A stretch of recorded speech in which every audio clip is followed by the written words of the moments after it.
Liftoff will start in T-minus 10 seconds. 10, 9, 8, 7, 6, 5, 4, 3, 2, 1. We have ignition. It's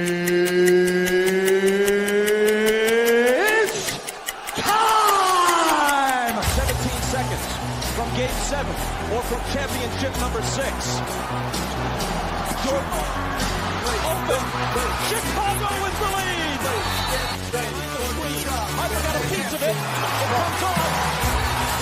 The Chicago Bulls have won their 6th NBA championship. Tying run at second, 2 out. Palmero over the head of Jenks. Uribe charges throws. Out! And the White Sox have won the World Series. To the far side around the 8-yard line to Hester. Under it and to the middle at the 15, to the 20, break 3, the 25 to the 30, to the outside. 40, midfield. 40, 30 to the coast. 20, 15, Hester 5. Oh! Touchdown!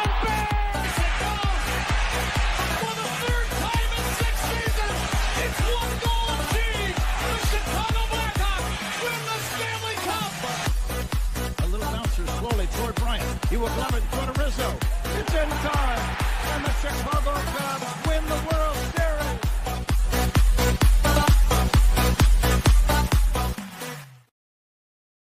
What up, what up, what up? Welcome to Shawn and Maya in the morning on this House Music Monday edition.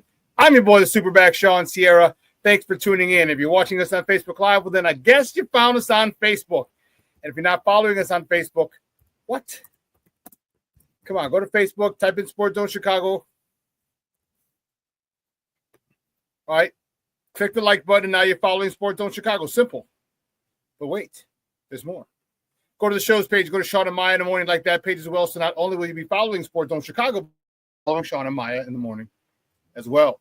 If you're watching us on our YouTube channel, excellent. If you're not subscribed to our YouTube channel, for real, come on, guys. Go to YouTube, type in Sports Zone Chicago. Click the subscribe button, but also click the notification button. That's the little bell next to it. That'll let you know anytime a show from Sports Zone Chicago is going live. Get it? Got it? Good. Now, if you're watching this on our mobile app, please don't tell me you know we had a mobile app. Come on, baby. What's wrong with you? What your problem is? Come on, man. We got a mobile app. So wherever you get your apps from, it doesn't matter where you get them from. All right, just go there, whether it's iTunes or Google Play or Amazon or Walmart, Kmart, 7-Eleven, Zayre, Zamsky, Macy, Montgomery Ward, Woolworths, Weebolts, Gold Blast. It doesn't matter. Just go there, type in Sports Zone Chicago, download it. You take us with you on the go, so not only do you get Shawn and Maya in the morning 3 days a week, not only do you get our other live shows throughout the week, and not only are they archived there like they are on Facebook and YouTube, but I'll tell you what, we give you a slew, and I mean a slew of articles. Thanks to my man Clarence, Counsel III. Big up to Clarence for keeping you abreast of all articles Chicago sports related. Now, watching us on our Roku channel, I like that kind of party, baby. If you don't know, you better ask somebody. Sports Zone Chicago, we have our own Roku channel. So if you have a Roku television in the house, do us this favor. Download Sports Zone Chicago's channel to your television. Put us there next to the big boys. Netflix, Hulu, Prime, HBO Max, Apple Plus, Disney Plus, Paramount Plus, Stars. Oh, man, Stars is good, baby. Season 4 of Book 3, Raising Canaan. Raising Canaan, the season premiere was dope. But I digress. Put us there next to the big boys. You can watch us on the big screen. Hell, we're on the big screen, right? Mickey now. Now, you can also tweet the show. Tweet us at Sports Zone Shy, that's CHI at Sports Zone Shy. Now, if you want to follow me, just me personally online, want to know what I did? Let me tell you what I did. I made it nice and easy for you folks. Nice and easy. One handle for Facebook, Twitter, Instagram, Snapchat, and TikTok. All one handle at the Shawn Sierra. Now, we got a great show, but I need you to get interactive. So whatever platform you're watching us on, whether it's Facebook, whether it's our YouTube, or our mobile app, leave a question or comment on that platform. It'll come up here in the thread. We'll put it up on the screen. We'll incorporate it into the show. And that, my peoples, is what makes this the best morning Chicago sports talk show around. And that's you. So bring them all, baby. Questions, comments, smart-ass remarks, because ain't nobody scared over here. Like The Rock said, baby, don't sing it. Just bring it. Let's check out the chat, because the chat is jumping. This is what I'm talking about. Rick Gonzalez in early. He said, good morning to all. Hoping for Dahlman and the return of the Mac by lunchtime today. LFG, let's fucking go and bear the fuck down. That's what I'm talking about. Rick, yes. Black Diamond's in the house, baby. Good morning, Papa. How are you? Thank you for tuning in. This is top of the morning. Mr. Shode is checking in. He's like top of the morning. Shode! Shawn Wall's in the house. Good morning on a House Music Monday, and let's NFL free agent frenzy go. Let's go. Let's go. It started last night.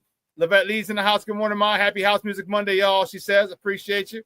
Cornelia Squall's in the house. What up? What up? What up? Morning, Rick, Mr. Shorty, Black Diamond. And man, all right. I guess I'm chopped liver, huh, Cornelius? That's cool. Oh, he said, what up, sports owners? Okay. All right. All right. I'm just busting your balls, man. That's no biggie. No biggie. Levette Lee says, what's up, Shawn? Hey, Ma, again, thank you for tuning in. I appreciate it. Brett B. Smooth's in the house. Good morning, Shawn, and chat. That's what I'm talking about. Foster Covers in the morning. Checking in, baby. How you doing? He says, hope everyone is well. Thank you for tuning in, sir. I appreciate it. Appreciate you. Hey, listen, I don't know a lot, but I do know this. More of the usual suspects will chime in as the show goes on. That, my peoples, I can promise you. That I can promise you. Man, we got a great show. 10 o'clock, my man Lester, Wiltfong Jr. from Windy City Gridiron is going to join us. We're going to talk all things Bears, NFL. My goodness, the pocketbooks burst open yesterday. Holy shnikes. All across the league, they're blowing up like the World Trade. Wow, we're going to talk about that. Plus, we're going to talk about the Bears, obviously. Where do they go? We still going after Dolman? We going after anyone else? Return of the Mac? These are all possibilities. We're going to talk to Lester Wiltfong Jr. about this at 10 o'clock. We got a new person in today. Thy and SMI podcast. Thank you for tuning in to our peoples. I appreciate it. I don't know if we are sir or ma'am. Democrats took Twitter down. How do I know about NFL free agency? Man, we got a great show. I am telling you, I am fired up. We got not only do we have Lester coming on at 10, but then we have White Sox to talk, which will be about 30 seconds. We have Cubs to talk as they get ready to head to Tokyo. Okay, they're heading to Tokyo to start their season. We got the Bulls in action. The Bulls are looking like a team. We're stuck. The Bulls are looking like a team. And I'll tell you what, everyone's talking about Cooper Flagg and this. I've said it here a couple of times already. I'm okay with Matas Bucelis. Don't get me wrong. I'm not saying I don't want Cooper Flagg or I don't want another one of those top players. I'm not saying that at all. I'm just saying we got one of those dudes, and he's making moves. He's doing this against NBA players. He's not doing it against college players. He's not doing it against walk-ons. All right, this dude, Matas Bucelis, is doing this shit in the NBA against the NBA players. All right, the best of the best. He's starting some games. All right, coming off the bench. Others, I like it. He's been starting a lot more recently, but yeah. Oh, Rick's ready, baby. He goes like, can't wait for those 30 seconds of White Sox talk. Yeah, we're pulling the Al Bundy of White Sox talk today.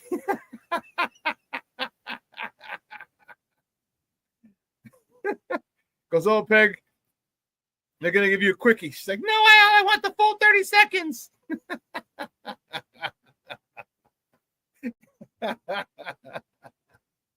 Foster Cover says, Bulls and Hawks have been playing much better lately. Yes, they have. Yes, they have. The Bulls are looking like a much better, more disciplined team, moving the ball around. I think we found Vooch's replacement.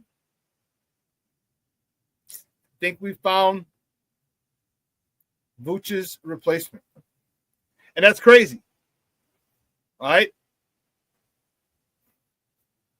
So, yeah, we have baseball to talk. We have basketball to talk, a little hockey to talk, and a lot of football to talk. I'm telling you, those purse strings were bursting at the seams yesterday. Pew, pew, pew. All that noise you heard was the purse strings breaking on the purses yesterday of NFL teams. Oh, my goodness. There's a lot of money being shelled out this year.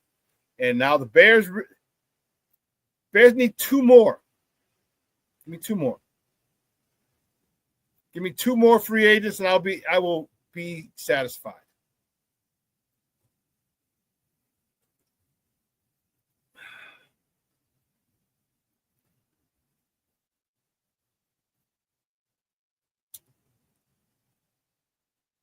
Science and SMI podcast. What do you mean? I didn't hear about the Tevinjenkins signing. I could be wrong. Must have happened this morning. Or you're just saying in general? Well, here's the thing. Tevin has played more games. In the last 3 seasons, Tevin has played more games than Jonah Jackson. Tevin's played 39 of 51 games. Jonah Jackson has played 29 of 51 games. Oh, you're just speculating? Okay. Depends who pays them. You know what? Die and SMI, I'm okay with it. If someone else wants to pay him, cool, man. You know, he got a baby girl. He's recently married, got a baby girl. You know, when it's all said and done, I know we're all Bears fans and everything, but there's got to be, you know, there's a human element to it that we forget. And I wish him nothing but the best. All right, you got to do what's best for him and his family. And we'd all be in the same situation. If someone came other than the team that drafted us and offered us some crazy ass money, we're jumping. People move for an extra $30,000, $30,000 a year from a job. Tell me you wouldn't. Move from one company to another.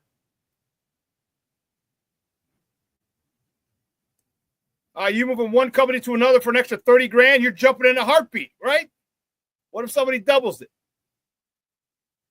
Yeah, they're going. They're going. And I ain't mad at them. Now when you got mouths to feed, bills to pay, people to take care of. Hey, I hear you. I hear you, Carl. My calf hurts. But he's played in 10 more games than Jonah Jackson in the last 3 seasons. 10 more. We're giving Jonah 17 mil. We're giving Jonah 17 mil. And Tevin.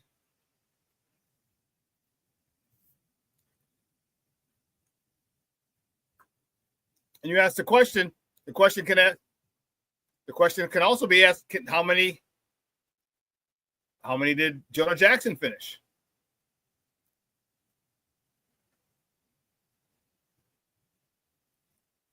His cap hit's only 11 and a half. All right, well, his salary is 17, but his cap hit's probably okay.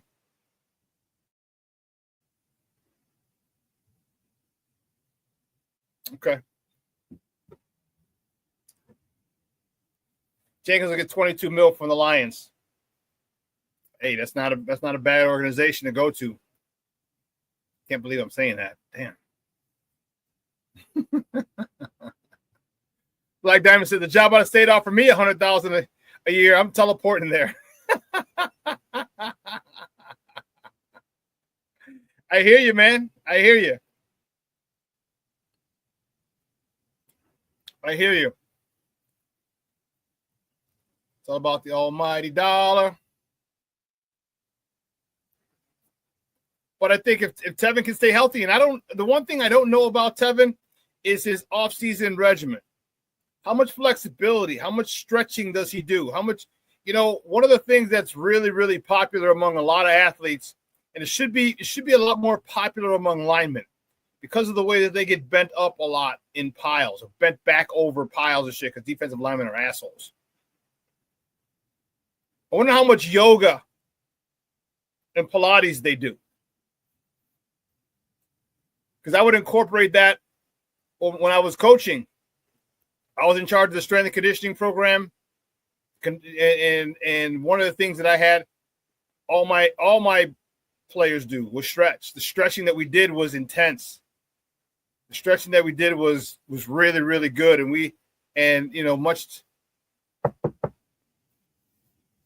we rarely had a guy with knee injuries, unless it was a really bad knee injury, like when a quarterback got towards ACL. But no nagging or little sissy knee I shouldn't say sissy, but minor knee injuries that lingered. All right. The flexibility that I put them through, these kids were really, really, really flexible. So my question and my concern is what type of stretching routine does he do? All right. And then there are different ways to strengthen your knee. And it sounds weird because the knee's a joint. It's not a muscle. You can't strengthen like that. But what you do is you strengthen things around it. All right. You strengthen your quads. You strengthen, like it just evaded me, the muscle on your calf. I mean, on your shin, right next to your shin. When you lift your toes up, the muscle that flexes there, you strengthen that. You're not a lot of negative resistance. There's a lot of things you can do. And we used to do that all when I was a strength and conditioning coach in my coaching days. And very rarely did we have soft tissue injuries. We didn't really have them at all. Soft tissue injuries or not to mention nagging soft tissue injuries. So I just hope Tevin really takes care of himself. And I think I said that before, last year and the year before, is that he needs to incorporate stretching and yoga and Pilates. All right. Do stuff to, there's things you can do. And hopefully for his sake, he does take care of his body. Because when he's right, man, he can be one of the best guards in the league. So, yeah. But I think Tevin's tenure has come to an end here in Chicago, which is unfortunate because I do like him. I do like his tenacity. I do like his mindset. And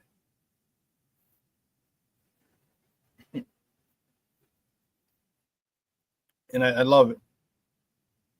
Oh, Rick, Shawn, this might be a dumb question, but was there ever a Maya that was on the show with you? Confused in the name of the show. Yes, it was. Yes, yes, there was. And she pops in occasionally. She works in mental health, and so she has her own practice, and a lot of people need mental health, and it got really, really, really busy. Really busy. And you know what I mean? And can't get mad at her for paying them bills. The amount of money that people charge for mental health consultation is through the roof. But yeah. But no, yeah, Rick, there is, not was. She's not passed. She's still alive. Well, thank you for the question. Well, man, we have a phenomenal show. We got to get to it, baby. So you know how we do the first segment of every show. It's called Top of the Morning. It won't come just when you want it.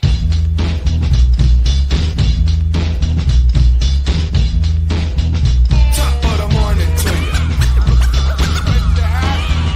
Top of the morning to you. Top of the morning to you. First top of the morning topic. Let's see which way do we go? Here we go. We're going to start here. Blackhawks. That was a rough one. The Blackhawks fell to the Nashville Predators. 3-2 in overtime on Saturday. Artis Soderblom, he stopped 38 of 41 shots. Blackhawk goal by Vlasic, his third of the season. And Mikheyev lit the lamp for the 14th time. Assists on those goals were Connor Bedard, his 35th of the season. Kirby Dach, his 5th helper. Ryan Donato, his 25th helper of the season. And Connor Murphy, his 16th assist of the season. Tonight, the Blackhawks travel to Colorado where they can smoke weed where they can, for a matchup with the Avalanche. Puck drop is at 8 p.m. Central Time. You can catch that game on Chicago Sportsnet Plus or listen to it on their flagship station, 7:20 a.m. The next top of the morning topic, the Bulls, baby. Only the Bulls. Only the Bulls. On Saturday, the Bulls. The game was awesome. I hope you got to catch it if you have CHSN. The Bulls beat the Heat 114-109. Josh Giddey leading the way. I might mess around, dude. Keep playing with me. I might mess around and get a Josh Giddey jersey. 26 points, 10 rebounds, 12. A dozen helpers for the triple-double. Kobe White, 21 points. Zach Collins, 18 points, 15 rebounds.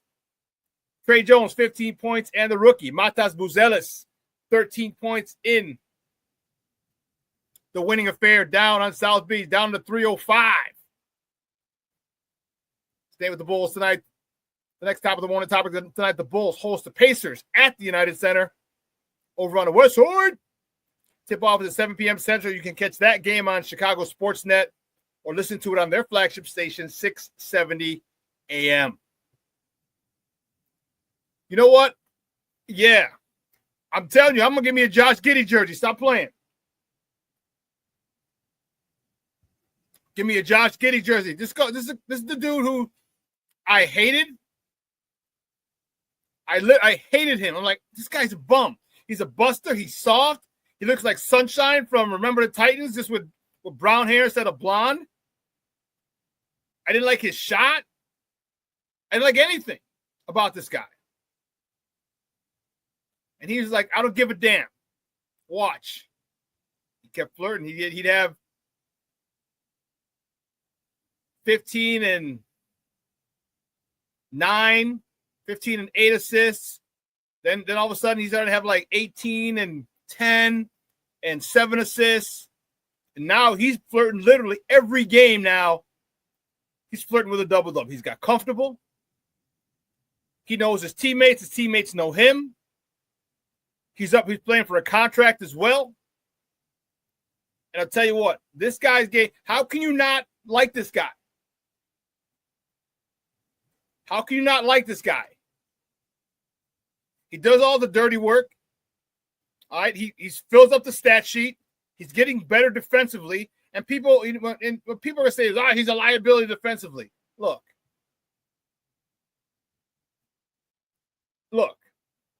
He's 22 years old. How many people do you know come into the NBA, great defenders?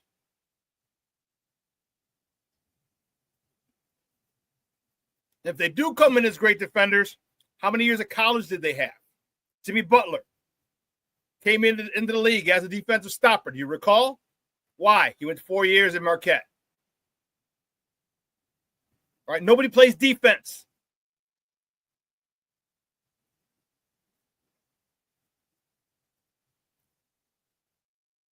But you get better. You learn to play defense. Why do you think Caruso so good? Stayed, in college. You go through college 3 or 4 years, you know how to play defense. You learn how to play defense. It's a staple.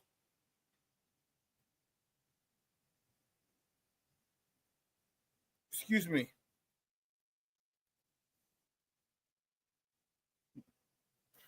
Whoa.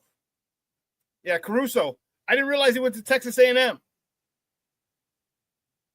didn't realize that. My man King Booker World checking in. He says, salute, chat, and Shawn. King Booker World. How you doing, Papa?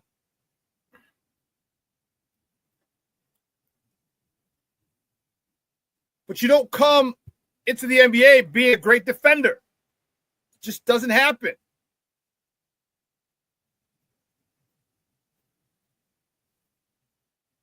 Look at Caruso. Caruso stayed 4 years at Texas A&M. Giddey's getting better on the defensive end. He's getting hands in the passing lane. He's dropping. He's helping when guys get beat. Giddey's the real deal. The man from down under. I tell you, I did not like this acquisition at all. But what have we talked about often? Many times, the change of scenery will do a person well. And he got with the right coach. He got with a coach who prides himself on defense. Prides himself on defense. And Billy Donovan's really good with coaching young men, younger players. King Booker World. You too, huh? Says Giddy has won me over. He won me over. I was anti-Giddy all the way. All the way, I was anti-Giddy. This buster. And he was like, hold my beer. Watch this, punk. He told me. Watch this, punk.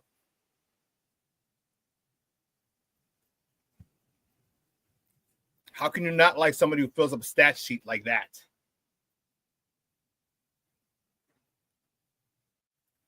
Just in. Adam Schefter. Falcons are releasing two-time Pro Bowl defensive tackle Grady Jarrett. All right, this is per source. He played his entire 10-year NFL career in Atlanta. Yeah, I don't know if we want him. 32 years old. But yeah, no.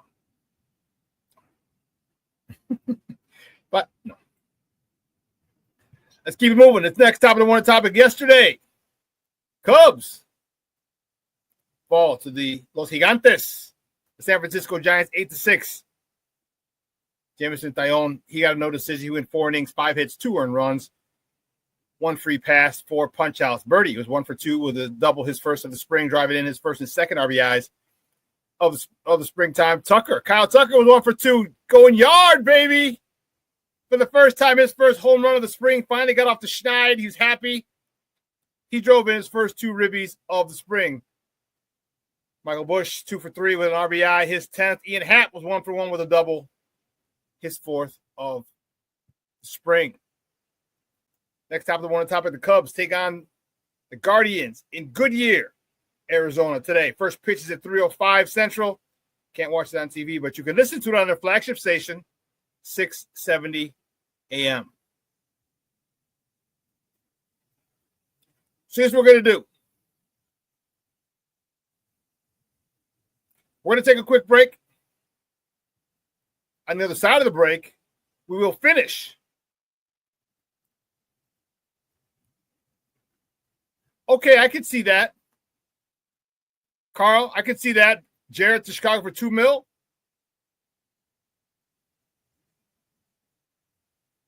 Okay, you bring Grady Jarrett for $2 million.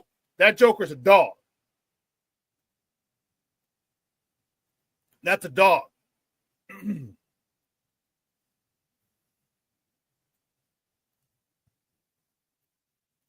Who you talk about? Now he deserves a nickname. You talk about Giddy, huh? Okay.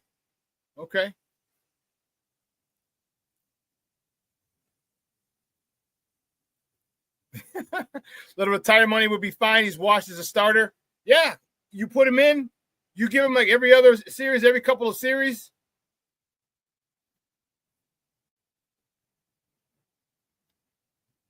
That's a good call. That's not a bad call. Although I don't know if I want 3, 4, and 5. I want some youngsters in there.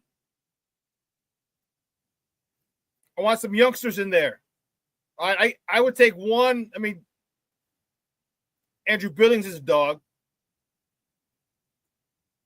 Gervon Dexter can continue to learn from him.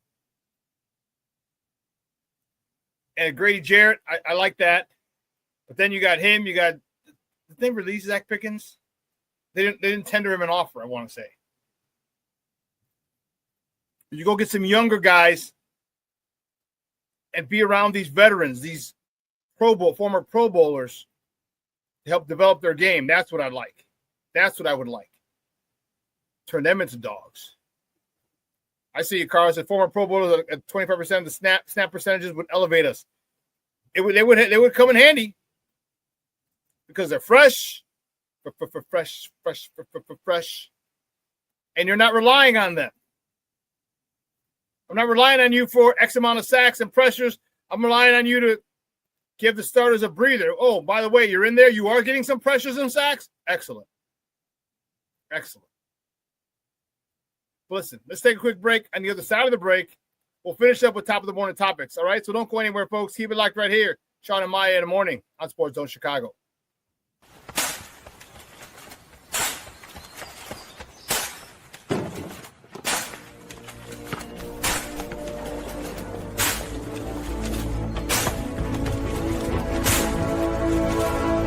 Move it!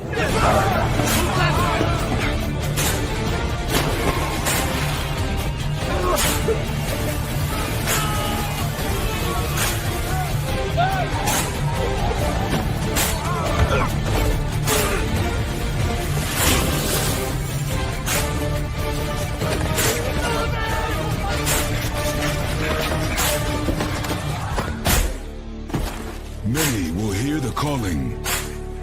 Few will earn the title. United States Marine. The few, the proud, the Marines. Hey, it's your boy, the SuperBack, Shawn Sierra, and be sure to follow Sports Zone Chicago on all social media platforms, on Facebook, Instagram, and our Roku channel. You can find us at Sports Zone Chicago, and on Twitter, we are at Sports Zone Shy. Also, be sure to download our mobile app so you can take Sports Zone Chicago with you on the go.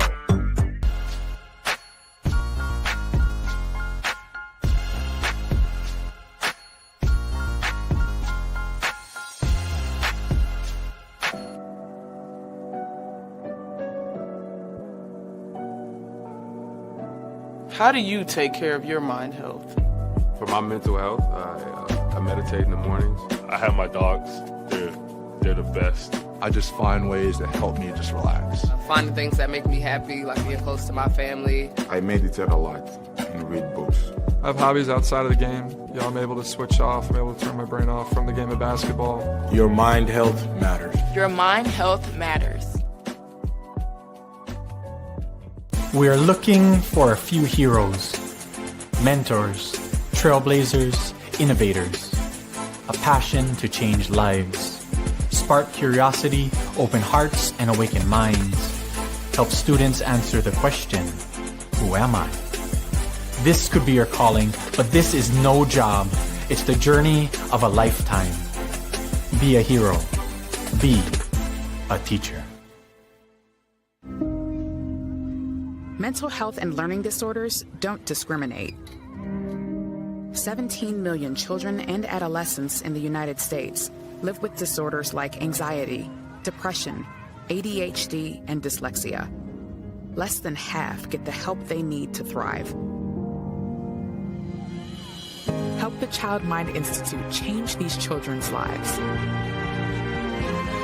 Visit childmind.org.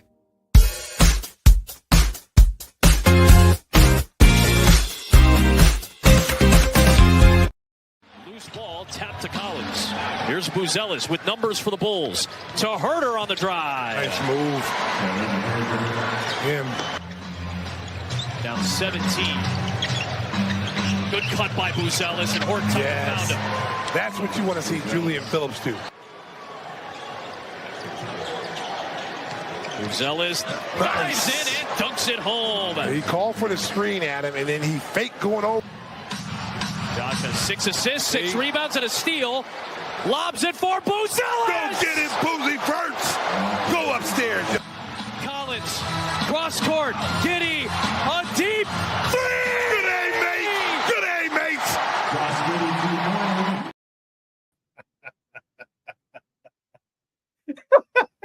Stacey's a damn fool. Good aim, mate. Good aim, mate. Dude, that's awesome. Dude, that's why Stacey's one of the best, if not the best color commentator in the NBA. The things he comes up with. Good night, mate. Stacey's a damn fool, man. I love it. I love it. Dude, who's having more fun than Stacey doing those? You know what I mean?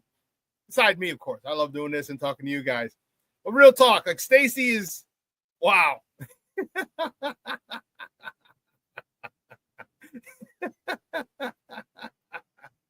King Book of World is oh my goodness. Oh man.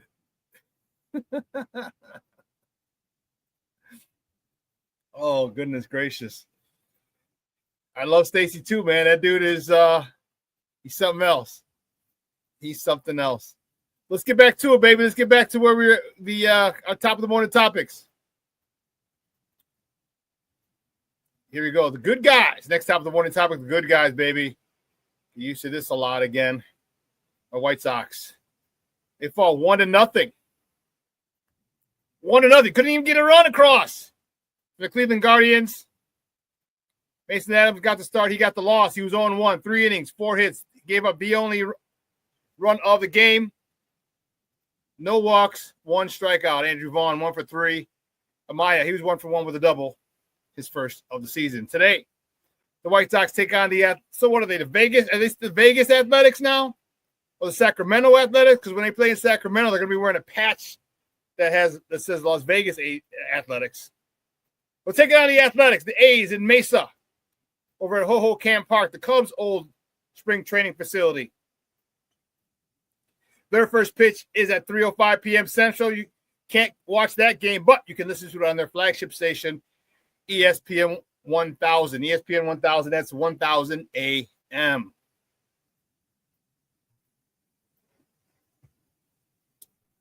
The next top of the morning topic. The NFL's legal tampering period starts today, but Lord have mercy. Oh boy, oh boy, oh boy. There were some huge signings yesterday.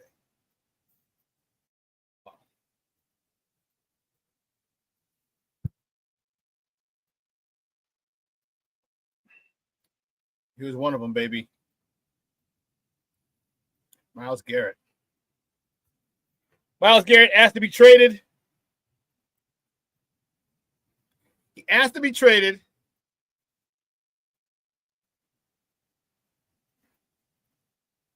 Things broke down.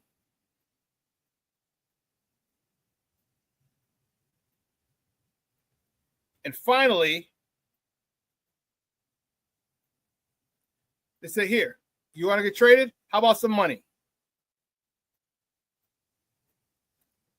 Took the money.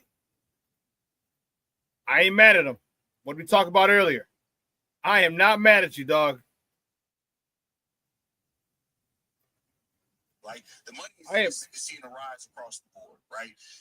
Stop. What are you doing? I don't even know what the hell that was. You know, the money that he's getting, this is crazy.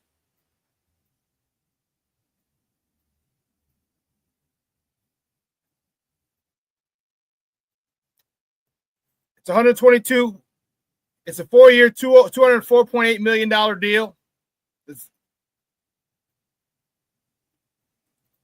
$122.8 million guaranteed, and he's getting $100 million in cash over the first 3 years, and this is per NFL media. Lord have mercy. He's 29 years old. He's got 102.5 career sacks, the third most sacks before the age of 30 in NFL history, trailing only Reggie White, who's had 108 before 30, and Jared Allen, who had before 30. He's also the first person ever with 14 or more sacks in 4 consecutive seasons, a streak that is currently alive. So he gets another 14, we have 5.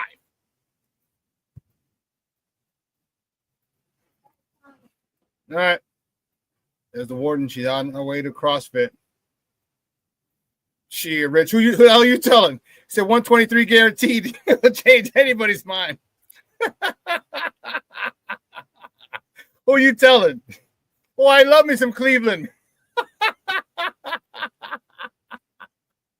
I love me some Cleveland. Cleveland rocks.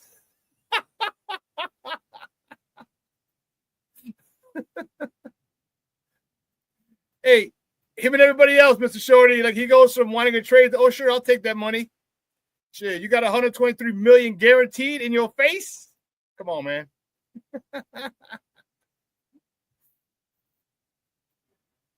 It's Boston, thanks for tuning in. Go stay safe, gotta run. Hey, thanks for tuning in, Papa. I appreciate it. Have a good day. The next big signing. Boom.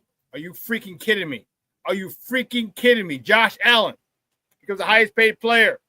He signs a 6-year, $330 million extension. Actually, no, Dak's still getting 60. Never mind. 6 years, $330 million extension, $250 million of that is guaranteed.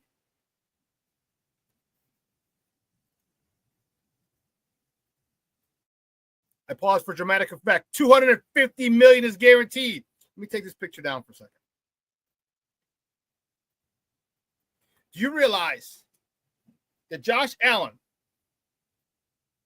has gone from a guy that Buffalo fans wanted to run out of town? You remember his first 2 seasons in Buffalo, especially after his rookie year, they're clamoring. Bills Mafia does not play. They do not play. They were clamoring. They wanted his ass out of town. They wanted him gone. Brian Dable gets a hold of him, turned him around. Now he's getting $250 million guaranteed. 330 total. 330 million total. 250 million guaranteed. You talk about going from one extreme to the other, that is bananas.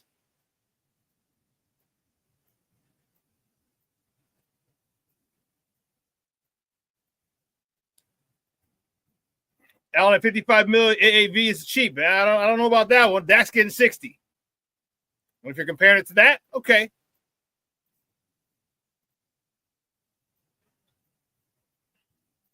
Definitely cheaper than Dak has the Super Bowl or got to the NFC Championship game.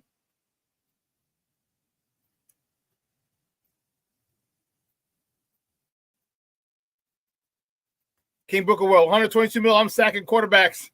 Beer man, hot dog man, t-shirt girls, everything. Anybody's walking around and gets sacked.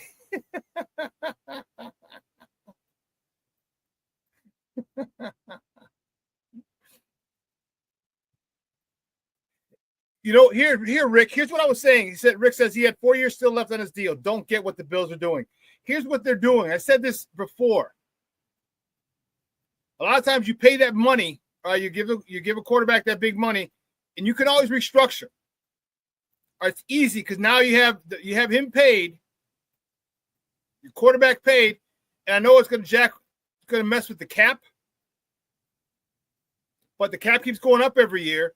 But also, it's easier to renegotiate. Like, okay, cool. Instead of this, we'll turn X amount of million into achievable goals. Like if you show up for training camp for OTAs, you get $1 million. You show up for training camp on time, you get another $1 million. If you get 5 touchdown passes, you get another $1 million. You know what I mean? Like shit like that. Like you get 5 touchdown passes in a game and a half. You know what I mean? So Carl, exactly. He said if Caleb Williams is worth the squeeze, he'll be looking at 10 years, $800 million. You could be right. I don't know if who else is going to be going at up over 60 right now. I mean, Caleb, you still got 4 years left to Caleb. Okay, because you're going to pick up his 5th-year option.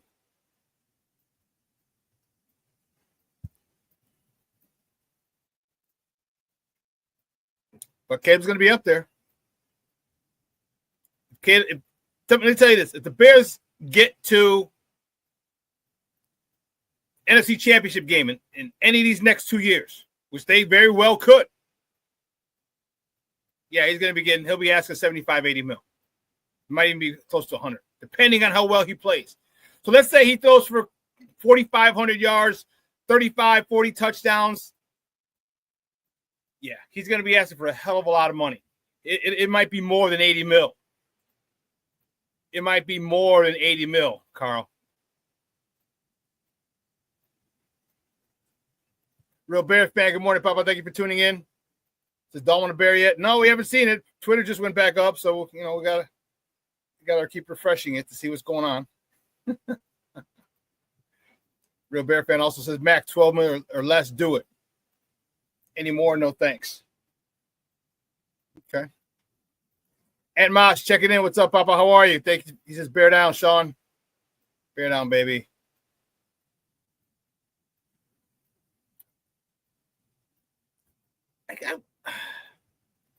I I say 10 for Mac.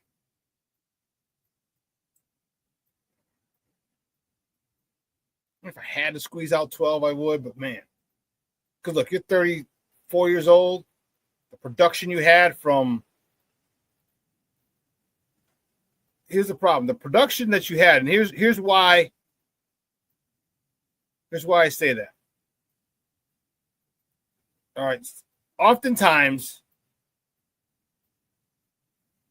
the decrease in production happens fast. It happens fast. And for Khalil Mack, it happened fast. It happened really, really fast. I'm trying to find here. In 2023, not this past season. This past season was 24. In 2023, Khalil Mack had 17 sacks and 88 pressures. Okay? 17 sacks, 88 pressures. It's a nice year at the office. Next year, which was last season, 2024, he had 6 sacks and 49 pressures. Those numbers dropped considerably. So what do you expect from him if he comes here? You expect him to get double-digit sacks here after he dropped 11? He dropped double-digit sacks. He went down 11 sacks from 23 to 24.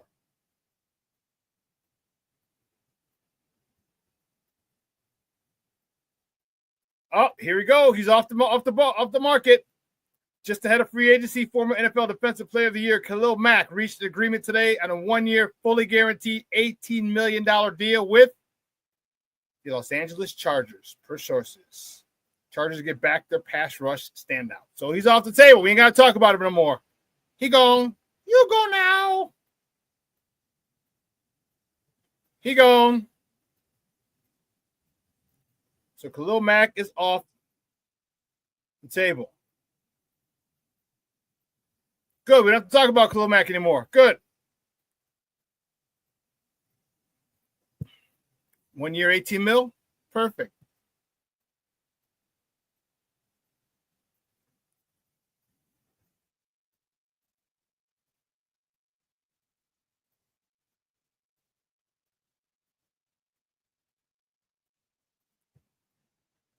Real Bears fan, Khalil got 18. Real Bears fan says, Dolman is all I want today. Not being greedy, I can see a third wide receiver today also.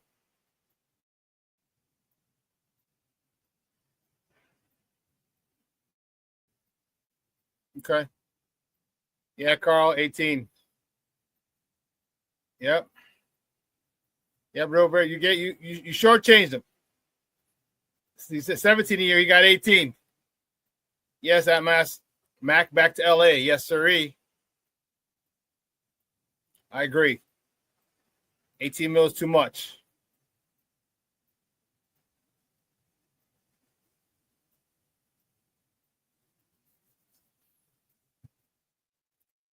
No, it's not. It's not weird behavior. Carl, imagine not wanting a Hall of Fame edge. That's weird behavior. If the Hall of Famer is at the end of his career and nowhere near as productive as he was before, and you've seen in the last two the precipitous drop in his statistics from 1 year to the next, it's not weird behavior. Because can you guarantee me as he's getting older, he's going to get better? That I can't.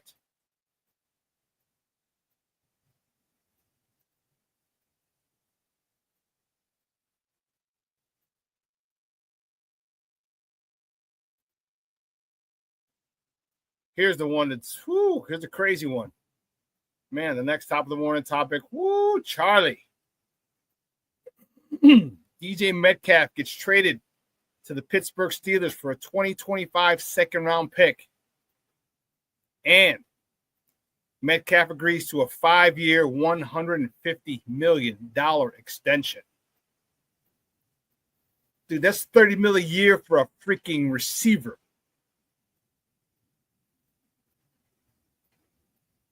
$30 million a year for a receiver.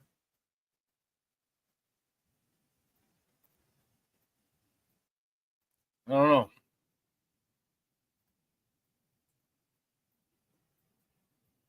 Ant Moss said, that's nice. If we do get Dahlman, I really hope we draft Jared Wilson. Yeah, that's not a bad one. You can sit behind Dahlman, but Dahlman's young.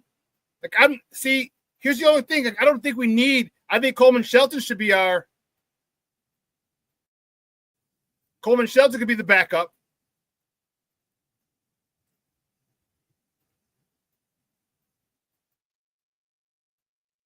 You know,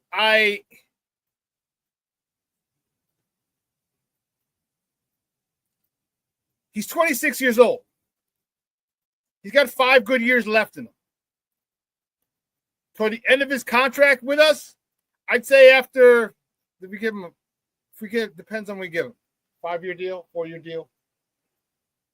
A year or two left on his deal is when you start going shopping for centers in the draft, that is.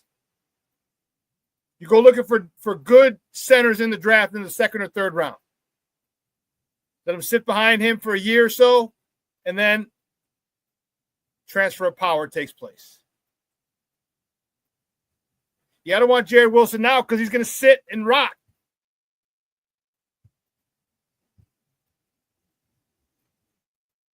You're going to pay Dahlman a whole bunch of money, and then you got this rookie, depending on when you draft them, probably for 4 years. Dahlman plays 3, and you only get 1 out of your center before you got to re-up with him, or tag him as a restricted free agent. Yeah, I don't like that one. You got Coleman Shelton as a backup. And actually, Jonah Jackson plays center as well, but I'm trying to move him. I'm not trying to move him at all. Coleman Shelton will be the backup center. But this just blew my mind. Traded Pittsburgh for a 25 second round pick and agrees to a 5-year, $150 million extension. Now, before I wanted Justin Fields to go to the Raiders, but the Raiders just traded for his old quarterback in Geno Smith. Geno Smith is now with the Raiders. So I hope Justin stays in Pittsburgh because now you have George Pickens and you have DK Metcalf. Those are 2 nice receivers to have. King Booker, Will, you ain't lying.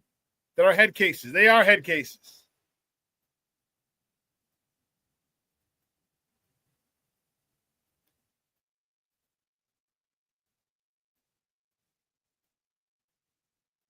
So, Ant Mouse, you think Dahlman is a lateral move from Shelton? I'd rather keep Shelton and bring Wilson along behind him. Well, I mean, if you don't get Dahlman, then yes, then I would say definitely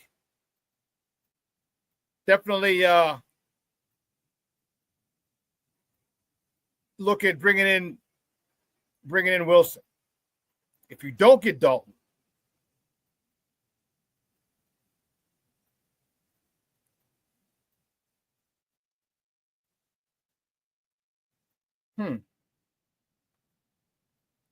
Carl says, Amos, I disagree that it's a lateral move.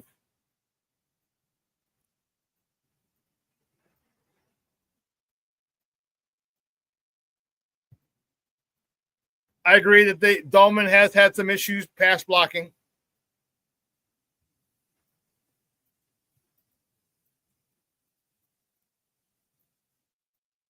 Interesting. But my man, I'm telling you, I would love we're able to get and if Justin's able to stay in Pittsburgh, they're talking about they're still discussing or having negotiations with him and Russell. And then rumors have surfaced that they're also thinking about or that Aaron Rodgers might be in play in Pittsburgh. I don't know if his persona is gonna hold up against Mike Tomlin. I don't know if those two are gonna get along.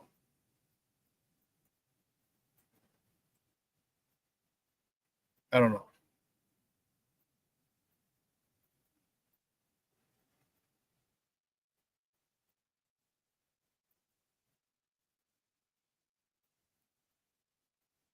So real Bears fan want a D-line at 41, their second round pick. So Aunt Moss, you want a D-line in the first. Second, you want a running back. And third, you want Wilson. Okay. Real Bears fan said, get an extra second from trade back from 10 to 20th and take Iowa's running back, Caleb Johnson. Yeah, I wouldn't agree. I disagree that he's awful. I disagree with you and you take that Caleb Johnson's awful.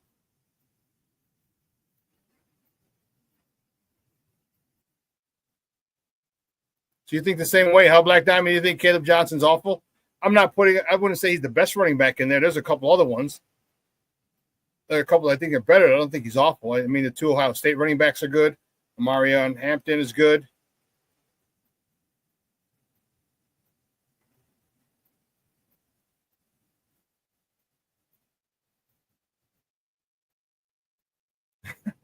King Book of World. Tomlin and Roger will end up boxing. You're damn right they will. Yes. And Rick, you're right. I don't want us to go after Chase Young. I don't want Chase Young. Yeah.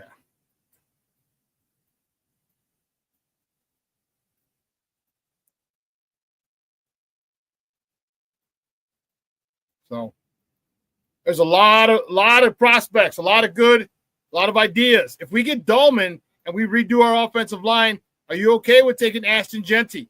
I personally no. He's a smaller. He's at 10. It depends on here. Truth be told, here's what I want.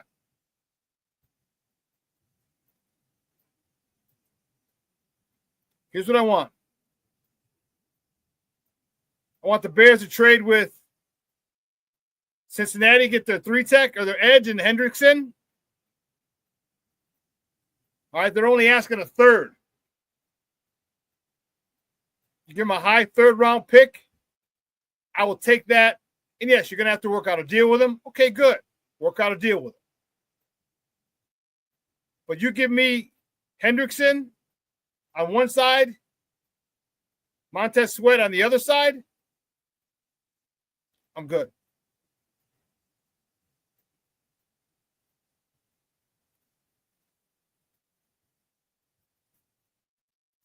It doesn't have to be 30. It could be, maybe get him at 26, 28. We'll see. But I wouldn't mind that third round pick because, listen,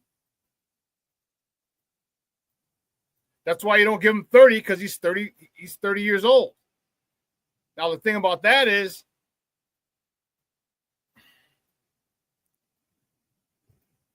what Ryan Pohl's third rounders have been good. Velus Jones, Zach Pickens, Kieran Amagaji.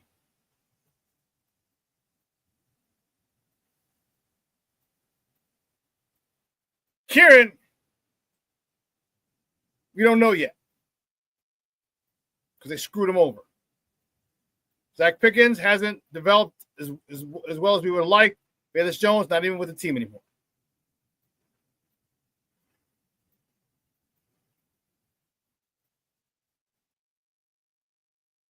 Well,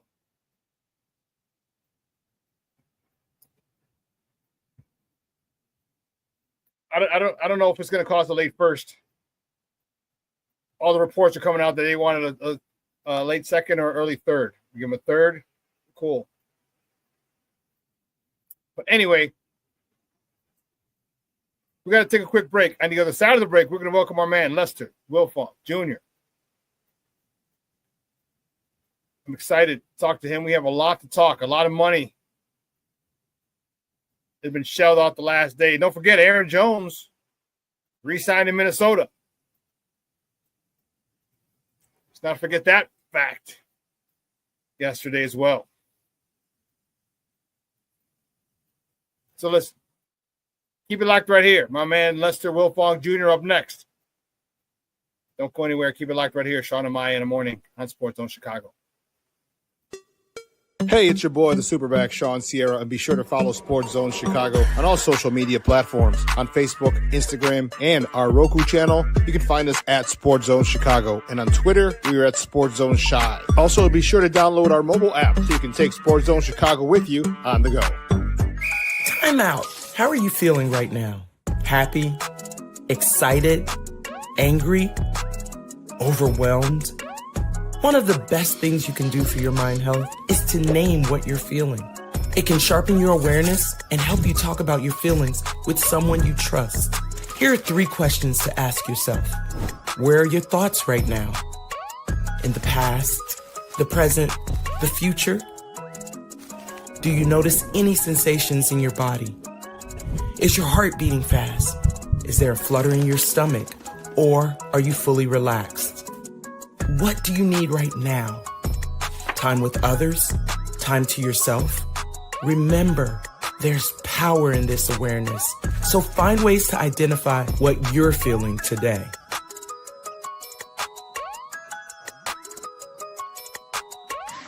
Hi, guys. Hey. Hi, Megan. Hey, Jessica. Megan, you're a tramp. Brian Fitch told me you guys made out. Everybody knows. He said your breath smells like garbage. And he almost puked. He says you're the most desperate girl he knows, besides your mom. How many boyfriends does she have anyway? Lots? Your makeup makes you look like a clown. That zit is huge, zit face.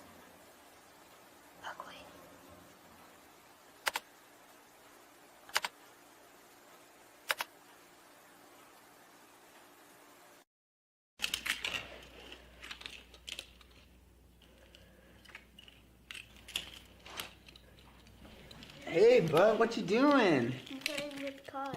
Cars? Can you show me what a car does? Whoa, whoa, whoa, whoa, whoa. Hold on a second. First of all, this is a school zone. So you need to put down your cell phone, stop texting, and let's get to driving. Now you're coming up to a stop sign, right? You need to slow down and stop before you hit that Y line. I want you to look left, right, left. You don't want to get hit by a car going on your left, and to your right to make sure you don't get sideswiped by a guy coming from your right. You're coming, and you see a crosswalk. You better slow your horses down, because the #1 rule of driving is always yield to pedestrians. Now stop, pull over, and you are done driving. Gosh, what do they teach you kids in school nowadays?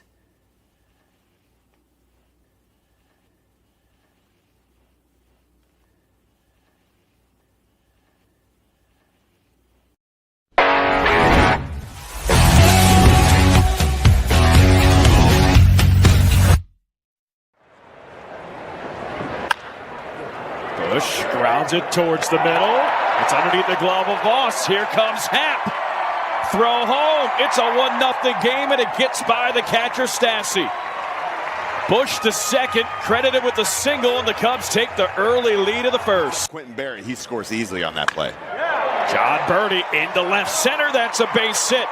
PCA scores. Same with Carson Kelly. John Birdie into second. It's a 2-run double. That right now. That's hammered. Looking for that though. Center field, McRae to the wall. It's gone. Welcome back to Shawn and Maya in the morning on Sports Zone Chicago. Those clips courtesy of the Marquee Network. Those are your Cub fans. Those are your Cubs. Cub fans. I don't ever say I don't talk about scrubs. Cubs. Excuse me. My next guest is a good friend of the program. He's the EIC editor in charge.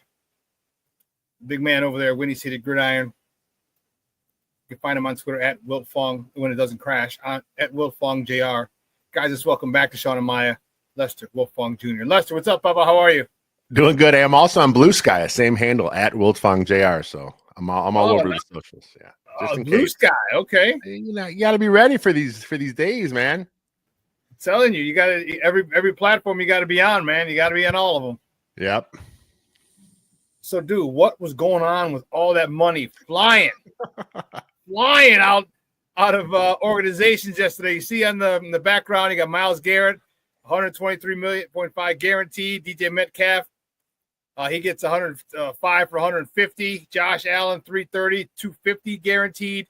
Dude, what was going on yesterday with the purse strings being very relaxed? Yeah, I mean the salary cap went up, so everyone was going to probably want to go out and spend their money there. So you got to look at the money guys are getting. Look at the percentage of the cap. So I know that Myles Garrett deal looks ridiculous, but if you look at it by a percentage of the cap, the raise kind of makes sense. I mean, if you're going to be the highest paid defensive player, the previous high paid defensive player was X percent of the cap.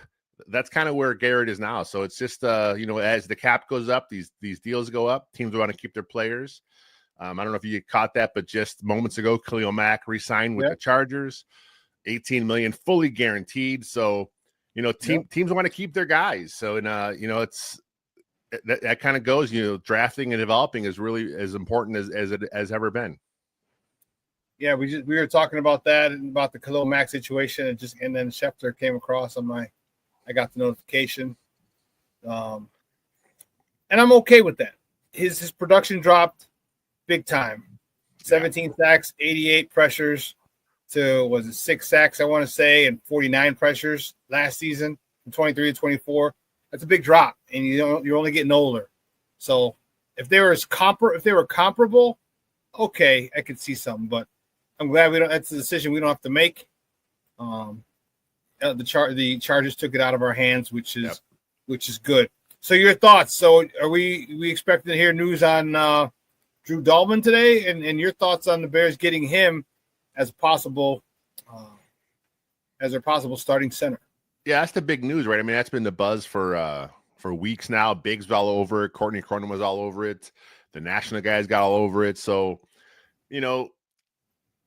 is he the top? Is he a worthy of resetting the center market? Probably not, but he's still a pretty good center. There was a lot of talk about how he can only thrive in an outside zone, right? Because that's what the grades show, the numbers reflect that. But that's pretty much all Atlanta does. I mean, that's their run game is outside zone. So it's natural that he would have good numbers in outside zone because that's what they do. So look, if Ben Johnson and the Bears coaching staff feels he's the guy, then he's the guy. But I mean, Ryan Kelly's out there from the Colts. That the dude from the Raiders just got cut. There are other options. Coleman Shelton, as much as Bears fans hate him, if they have to pivot and go to him for a stopgap for one more year, I mean, there are worse options out there that wouldn't be the worst. But then, regardless of what you do, you got to draft yourself some interior offensive linemen this year. Are you okay with them drafting Jonah Jackson? Right? And I shouldn't say drafting. The trade. I mean, yeah, acquiring Jonah Jackson. He's played in less games over the last 3 years than Tevin, and everyone complained about Tevin. Yeah, being Mr. Soft, Mr. Soft Tissue or something.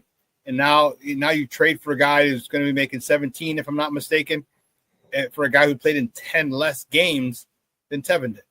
Well, the nice thing is the way the contract's structured. I mean, it's pretty much a one-year deal. It's pretty much all they're going to commit to him. He was a Pro Bowler with the Lions and Ben Johnson. Mm-hmm. He understands the terminology. He understands, kind of what Ben Johnson wants to do offensively. He's a very good run blocker.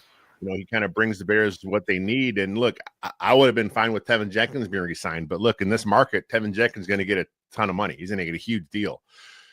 Are you willing to commit to him a 3, 4, 5 year deal? Probably not because of the injuries. With a guy like Jonah Jackson, there are injuries there as well you got to deal with. But it's pretty much a 1 year commitment. Like I said, no matter what happens in free agency and these trades, still go out and draft an interior offensive lineman, get a guy in the pipeline. We saw the Eagles, the Eagles, man, Howie Roseman drafts linemen all the time because he always wants to make sure he has enough guys ready in case an injury happens. So that's what the Bears need to do. They have to really upgrade those trenches, and I feel that's what Ben Johnson and Ryan Poles will do now. Would you draft a center or would you draft a guards in this year's draft? Because if you draft Dalman, he's going to be a 4 or 5 year deal. Yeah. I really wouldn't want to draft a center this year. I think Coleman Shelton would be a great guy. If you don't sign Dalman, then I really think you should draft a center. Really, really think because now you first of all put pressure on Coleman Shelton, and maybe he beats him out, and Coleman Shelton can be the backup. What about the guard situation? Would you draft a guard before a center? Yeah, I think with the way the draft is looking right now, you have two different types, right? You got the tackles that kick into guard. You got the guards that can also play some center. You got some center that kind of kick out to guard. I think the Bears, what they like what they want to do is if you can find a guy that has that center guard versatility, especially if you traded for your two starting guards, you're likely going to sign a starting center. So you don't need a guy that comes in and starts at those three spots, but you want a guy that you kind of compete, kind of give you some good depth there. So if you can find a guy that, I'm cool with a day two guy. I mean, if you get a guy in the second or third round that has center guard versatility, I think you pull the trigger because he's going to play. I mean, the odds of your offensive lineman playing all 17 games are slim, so get a guy you trust, bring him in there. If you, I don't want any projects like a Kieran Amagaji, who I think still has some value, but year one, he never should have seen the field, right? He wasn't ready physically. He wasn't ready mentally. He had the injury coming off of, so that if you're going to draft a guy early, make sure it's a guy you trust, and you're going to be able to play him early because he may have to. Yeah, I was really disappointed in the organization by really hanging him out to dry. I mean, you talk about, but apparently they love doing that. They did it to Justin Fields. They do it to other people. You know what I mean? Like, come on, man. This dude is not ready. Then he faces, who was that dude in Minnesota who was having the Pro Bowl year? His first, Jonathan Grenard, man. Grenard. Yeah. So your first start in the NFL is against him having a Pro Bowl year. And, oh, by the way, we're not going to give you any help, any chips. No. Dude, that game got so bad. Amagazi was holding pretty much every play. If you go back and watch the film, you're like, oh my God, dude, the refs just said, F it. We're going to let I can't call every hold.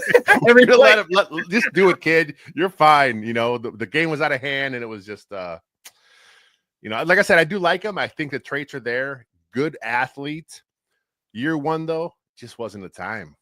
No, coming off an injury, coming off of playing a lesser competition in college and coming off an injury and then not giving him chip help. Yeah, no. Yeah. Well, I got to respond to this. Stop it. Stop it, Carl. Stop it. Field let Chicago out to drive and playing poorly. Really? All right. Do I need to go through his wide receivers? Do I need to go through his offensive line when he got sacked 9 times? He got no first-team reps his rookie year. Okay, it was Andy Dalton's thing. Come on now. All right, then you throw him in, he gets sacked 9 times. How many did Myles Garrett have? Like 2.5 that game on him? Come on now. And then you don't. So you get him a first-time play caller, and then you get a second year, he gets another first-time play caller. Come on, man. Somehow he didn't have a problem at Ohio State. Slow processing back. He didn't have a problem. He took him to the CFP, all right, twice in the Natty 1. So stop it. Stop it. Anyway, what do you think about our running back situation? Everyone's talking about if we get Dahlman now that Ashton Genty's in the play. Is that something that you think the Bears should look into? I mean, I think it's possible, especially when you look at the history. Ben Johnson hasn't been a head coach yet, but he has had a successful run as OC with Detroit. Look at what they did with the Lions. They drafted a running back early. They kind of plugged him in there and kind of used him with David Montgomery. So there's a little bit of a track record there, but is that more of a Ben Johnson thing or is that more of a Dan Campbell organizational thing in Detroit? So if it was me, I hope they pass on Genty. I think he's good.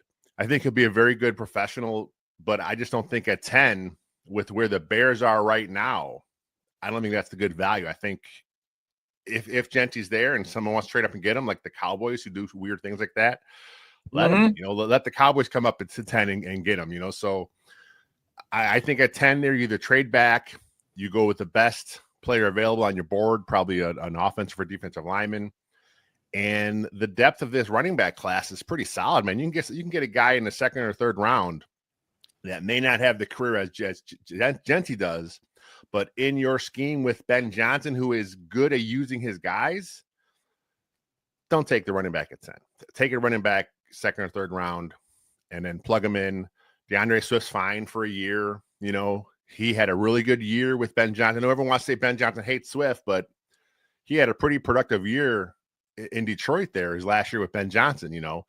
the usage was down, but the volume was up 5.5 yards per carry, something like that. I know it was over 5 yards per carry, 30, 40 catches, you know what I mean? So he'll use him, but he needs a number two to kind of work in unison with a tandem there. Any running backs that you like? You like, Caleb Johnson? Do you like Judkins? Do you like Henderson? Do you like Hampton? Who do you like? If you had a chance if you had your druthers, who would you take as a running back? Yeah, all of the above, man. I mean, I think all those guys are going to be good professionals. Both Ohio State guys are pretty good. They look good. The kid from Iowa, Caleb Johnson, I think it is. One cut and go kind of guy. The problem is you got to see how their pass blocking is. You're not going to get on the field if you can't pass block in the NFL. Which I guess the good thing is if Swift is your third down guy, he's a adequate pass blocker, so that's okay there. You can kind of work your rookie in, but the kid from Arizona State too, Scatabo. I mean, he's a power back, good out of the backfield. There are 5 or 6 guys that I would be okay with the Bears taking instead of Jency. Yeah, I'm not that high on Jency. I'm not as high as most people are on Jency. I shouldn't say I'm not high on him. I think he's a good running back. I think he's got good speed, not great speed. I don't see his lateral quickness isn't very good. He's strong. Yeah. Don't try and just hit him up top and expect him to fall over. That's not happening. But I wouldn't take him either at 10. That's far too high for him. And he's just a little stronger, in my opinion, is a little stronger version of DeAndre Swift. Because DeAndre Swift he surprised the hell out of me. He made me eat crow fried hard when his ass ran between the tackles a lot more than I thought he'd be able to last year. Yeah. And I was pleasantly surprised with DeAndre Swift's ability to run between the tackles. Well, it's almost like at some point, because like early in the year, he bounced everything outside, or he would try and bend everything back, right? He didn't want to hit what was there. And then I think at some point during the season, someone got in his ears. Hey, look, man, if it's a inside zone and it's a crease, you got to hit it, because he started hitting the inside stuff a little easier. He still goes down pretty quick when he gets hit. I mean, he's not the most physical runner. He can't run through tackles. It's kind of like hitting a brick wall on those 4th and 1 plays, but he's a talented running back. I mean, he is who he is. He's fast. He's a good receiver out of the backfield. Ben Johnson knows how to use him. He had him before. I think he'll be fine. And again, with the contract situation, if it doesn't work out the best, where he doesn't really thrive this year, you can easily get rid of him next year and then go out and get your new back. What about on the defensive side of the ball? I mean, we still need someone opposite Sweat. Okay. Some people argue they still need a 3-tech because Gervon Dexter hasn't developed as well as many people would have liked. Yeah. What are your thoughts? When do you attack that defensive line? 10, 39, 41, 70 something? When do we attack that defensive line? Again, all of the above. And I think if the best player there on your board is like if the kid from Michigan's there at 10, I think he's worthy, yes. Graham, he'd be worthy to take. Yes. I think the value in this draft really says you trade back from 10, but you can't always find a trade partner. So, I mean, if you got to stay at 10 and take a guy, take BPA, and I think it's going to be in the trenches, whether O-line or D-line. There's some edges there. Pierce, I mean, he may fall for you at 10. It all depends on what Dennis Allen likes. So you look at his history, he has tended to go for a little bigger defensive end. That's kind of what it looks like with his draft profile during the years when he was in Raiders, when he was with Saints. But who knows what they want now? Maybe they want more speed off the edge. So a lot of options this year. Plus, you look at the free agency. I mean, Jonathan Allen, I know Brad Biggs did a radio hit this morning. It's kind of vanilla. He didn't say too much, but he did kind of bring up Jonathan Allen as a guy that maybe the Bears would go after. 30, 31 years old, still productive with the Commanders last year. He could be a guy you come in and kind of add to that rotation. So again, free agency draft, I think you're going to see this Bears team attack the trenches on both sides. I hope they do, because I really would like this defensive line to have a nice solid rotation where there's not much drop off. All right. Yeah. Not much drop off. And that's what you need. I mean, you're going to go in waves, and I know Allen brings a little more pressure than Eberflus did. He liked to get home with just 4, but if you can get home with 4, man, think of all the stuff you can do in the back end. And then when you do bring pressure, all right, when you get home with 4 and you're giving people the flux, and all of a sudden you bring 5, damn. Now shit just hit the fan and you're screwed. Yeah. So, your thoughts on Gervon Dexter? What about him? I mean, we're kind of waiting for him. He had some good games last year, but it just didn't get over the top. We're like, okay, he's our dude. I think that, I mean, he's still a young player. I mean, coming into the league, he was a little younger. Coming to the league, he had to change technique. He had to do something different. So I think, year 1, we kind of saw flashes. Year 2, we saw some more flashes, right? So I think year 3, we'll see even more flashes from him. Big, strong, physical, athletic. I talk about how Dennis Allen likes bigger defensive ends. We saw Dexter as a rookie play some defensive end for the Bears, so that's something that he has done in the past. Maybe we'll see him move around the line a little bit, kind of let him kind of go to defensive end, set the edge a little bit because he has that, physicality in him. I like Dexter's upside. He may never become that elite 3 tech that you want, but regardless, he is going to be a key member of this rotation going forward on the D-line. I think so. I mean, he's one of the draft picks, so I think they're going to give him they're going to give him as much rope, if not more, than Velus Jones. They gave Velus a long rope, a long rope, and he just ended up hanging himself with and just not being productive. And guys, we're joined by Lester Wiltfong Jr., editor-in-chief of Windy City Gridiron. We're talking Bears football here on Shawn and Maya in the morning on Sports Zone Chicago. I'm fired up, man. I'm really excited about what they do today with the possibility of Dahlman. Obviously, Mac's not coming back. He's re-signed with the Chargers. Is there any other spot? What about a wide receiver? Any wide receivers you see us going after in the draft or in free agency, like a number 3 wide receiver? I mean, even though we still have Tyler Scott and Colin Johnson, they really haven't stepped up. This will be Tyler Scott's 3rd season, Colin Johnson's 2nd or 3rd season. What do you think about a wide receiver either in free agency or in the draft? Well, Colin Johnson's a physical dude. I mean, he will block for you. So I think that's going to really be something that, Ben Johnson likes to see. Scott's got the speed. I think a guy like Tim Patrick, who was with the Lions the last year, he kind of can come in, knows Ben Johnson's terminology. Ben Johnson knows him. I think he'd be a good fit as a number 3. There was another guy, I forget his name off the top of my head, but he was with the Lions for a couple of years. Recently cut another team. I forget who he was, but I know there's a couple guys out there with ties to Ben Johnson that would kind of make sense. And as far as the draft goes, look, you could find quality receivers late. It's kind of like how running back was back in the day. There's just so many good ones out there. So I think you kind of wait, find a guy that kind of fits your scheme. You can kind of pick one up, on early day 3, if that's what you want to do. But like you said, you got a few guys already in the house. I don't think a receiver is a top priority. You got your 1 and 2 locked in set. Of course, you want to have a number 3, but I think Ben Johnson will kind of figure things out and kind of find the best guy that kind of fits that WR3 role.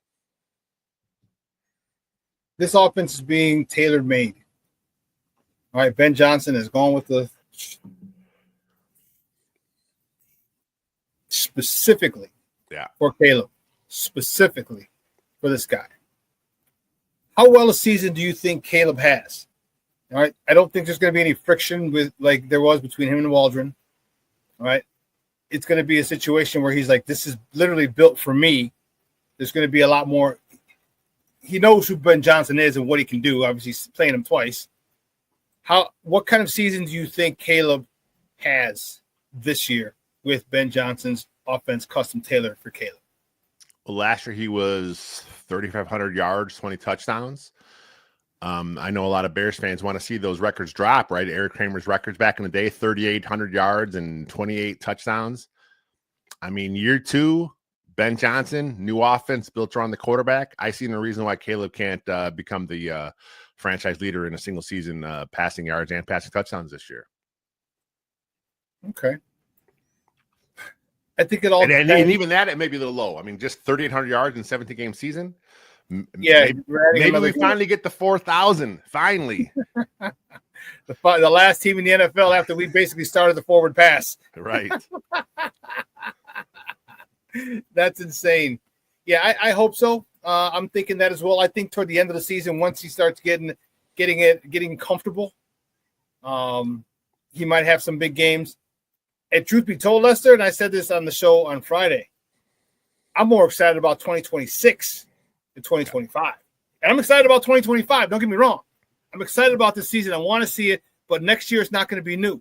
Next year, he's not going to be learning an offense. Next year, he's going to be refining an offense. Next year, he's not going to have to build chemistry with wide receivers or other tight ends if they get them.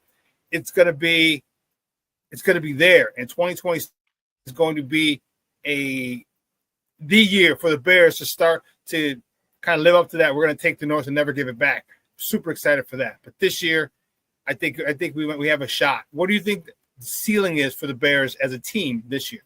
Yeah, I thought they were much better talent-wise last year than a 5-win team. I don't think that. I mean, that team just kind of fell apart.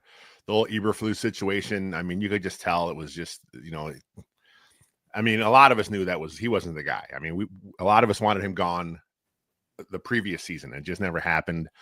So if Eberflus is choking away these games, Ben Johnson hopefully will be able to kind of push them over the edge in these close ones. So again, I'm not expecting a title, but I mean, if they should be in the playoff hunt the entire year long, I see no reason why they can't, push for 10 wins. You get a few breaks here and there. Who knows what happens? You're in the playoffs, but yeah, this team should take a significant jump off of last year's 5-win season. I hope so. I anticipate it. And man, Bears fans will be a little salty if they don't. That'll be 2 years in a row that they would have underperformed. But I just don't see it. I just think there's a lot better chemistry. I think the vibe and the mood is going to be different, because they know who Ben Johnson is. Yeah. Many of those guys wanted him. Caleb was another dude, and now you got him. All right, and that's kind of weird, man. That's really weird where we get the bell of the ball. Usually we're just getting, it's 2 a.m., time to lower your standards, and now we got the hottest chick in the game. And that's so important for the morale of an organization and the players. So I think we could be pushing 10 wins this season. Lester, great stuff, buddy. I appreciate it. As always, do me a big favor, though. Let everybody know, before you go, let everybody know where they can find you and your work online. Yeah, all my social stuff is at Wiltfong Jr. That is Twitter and the Blue Sky, because I guess Twitter is down again. I've been being told here. So you can find all my writing stuff at Windy City Gridiron, and we got a tracker going out to track all the rumors. We got a tracker going to track all the transactions. So check those out. And then all my audio and video stuff is at Second City Gridiron. Excellent stuff, buddy. I appreciate your time, man. We'll talk soon. Anytime, my friend. No. Guys, that's Lester Wiltfong Jr., editor-in-chief of Windy City Gridiron. Man, I love it. Love talking football with him. I love talking Bears with him. And, yeah. And I know, and this irks me a little. People say things like this when we were talking about Justin, and I talked about him being that at Holy Cross. That's where I went to school, at Ohio State.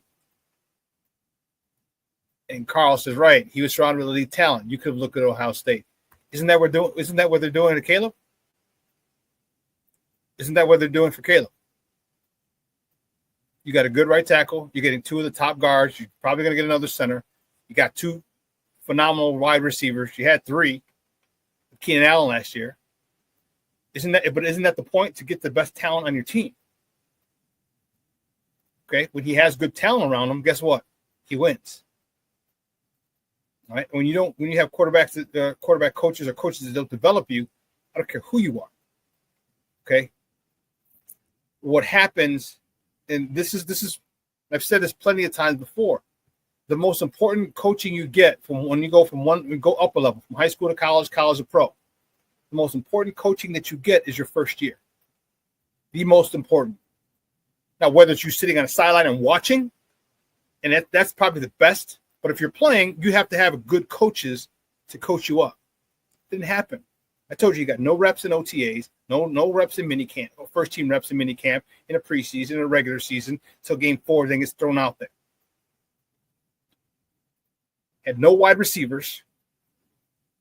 An old Allen Robinson, a young Darnell Mooney.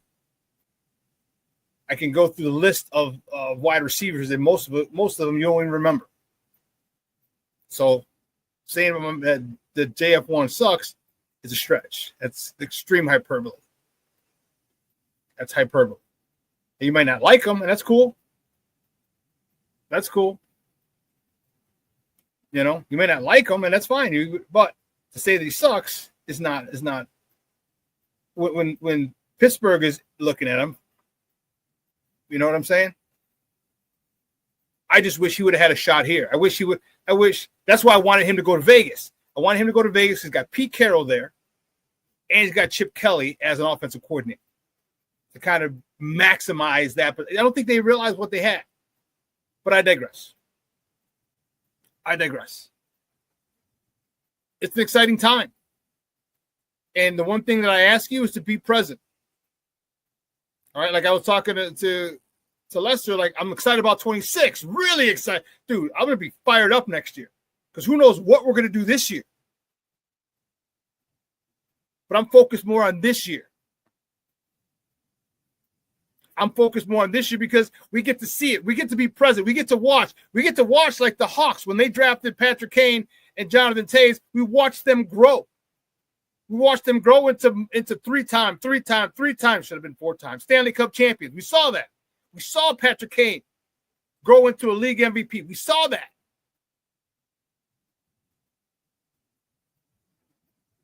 This is what we're doing now. We're watching Caleb grow. We're watching Caleb finally get good coaching. Good coaching. You put a good line in front of him. You got good running backs. You got good receivers. We don't even know who the hell the third receiver is. What if they do something crazy and take a tight end with the second round pick? It's not beyond our Bears. No, Carl, don't you don't gotta apologize, man. We're all grown men here. You didn't offend me. We have different views on shit, and that's cool. We can agree to disagree. All right, I'm not gonna run home and take my ball and say you can't say that on here. No, bro.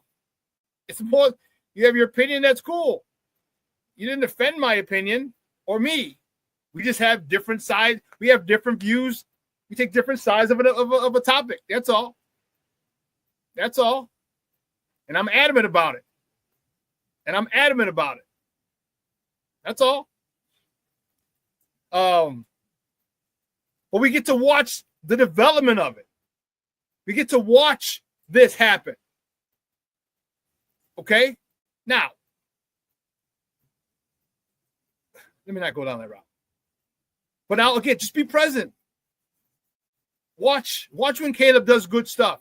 Watch when the defense does great stuff. Watch when Caleb has time to throw. Here's a crazy idea. You give a quarterback time to throw. You give a talented quarterback time to throw. Most of the time, they will slice you and dice you. Most of the time. You go back to the great ones. You don't have to go to great ones. You can go to Jeff Garcia. He's with the Niners. Excuse me. People like that. You give them, it was Ryan Tannehill a couple times with the Dolphins, and I forgot who else, when he had time to throw. Not to mention Peyton Manning, Drew Brees, Tom Brady. You give them time to throw, they can hurt you. And that's the whole purpose of developing that offensive line, developing a team. Because I don't think anyone here would ever call Jalen Hurts a generational quarterback. I don't think anyone in here would. If you do, okay, we're on different sides of the fence then. That's cool. He just won a Super Bowl. He just won a Super Bowl because he had a great team. And that's the one thing that everyone's so focused on and like, well, he's got to throw for this many yards. He got to throw for that. No, you got to win. I could give a rat's ass if he throws for 4,000 yards. I don't care. If we go 13-4 and he throws for 3,600 yards, he doesn't break the record, I'm not going to be sad. And then next year he throws for 3,900, 38 touchdowns, 10 interceptions, and we get the NFC Championship game and win the Super Bowl. I'm not going to be sad he missed 4,000 yards. Everybody's looking for markers. You're looking for numbers. Don't look at numbers. Look at performance. You know, you can see when a guy's getting better. And that's all I want. I'm not stuck with numbers. Everyone knows he's got to be a 4,000-yard passer. He's got to have X amount of touchdowns. I want this. I want that. I don't give a shit. Let me ask you this. If Caleb Williams has a career or a year like Jalen Hurts had this year, the rest of his career, every year like that, would you be happy? Deep in the playoffs, Super Bowl contender. Would you be happy? Or would you say, damn, we won 3 Super Bowls, but he never passed for 4,000 yards. He sucks. Let's keep the main thing the main thing. And the main thing is winning the Super Bowls. That's the thing. Doesn't matter how you get there. Doesn't matter how you do it. Keep the main thing the main thing. Let's stop worrying about these fantasy football numbers and worry about winning games. You go get good running backs. You get another good one. I like DeAndre Swift. Get another good one. And you can take all the pressure off of Caleb. And when Caleb has to go do shit, excuse me, then he gets to go be Superman. But don't put it on him. Put it on the offensive line. You're paying this offensive line a lot. Put it on them. Put it on them. All right? I'm not worried about numbers. I'm really not. I need to see. I need to visually see Caleb got better. I need to see Caleb's getting rid of the ball. I'm telling you, if you ever watched a game with me and I see a quarterback, when Justin did it, when Mitch did it, it was second down, 1,001, 1,002, 1,003. He can't really step, he can't really run. Threw it first row. Thank you. Great play. Live to snap to play another down.